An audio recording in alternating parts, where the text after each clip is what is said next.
श्री स्वामी समर्थ. स्वामी म्हणतात, आपल्या जीवनात कुठला क्षण शेवटचा असेल ते सांगता येत नाही. म्हणून आपण आपल्या लोकांसोबत जेवढा वेळ देता येत असेल तेवढा वेळ देत जावा.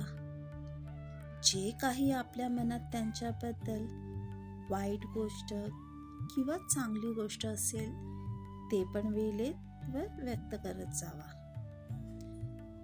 आपल्या मनात कोणाबद्दल वाईट विचार नको ठेवा, त्यांना माफ करत जावा. आपल्या आयुष्यातील कुठलीही माणसं एकदा आपल्याला सोडून गेली की ती माणसं आपल्याला परत भेटत नाही. म्हणून आपण कोणाबद्दल वाईट विचार न करता त्यांना माफ करत जावा. हेच आपला मोठा यश आहे.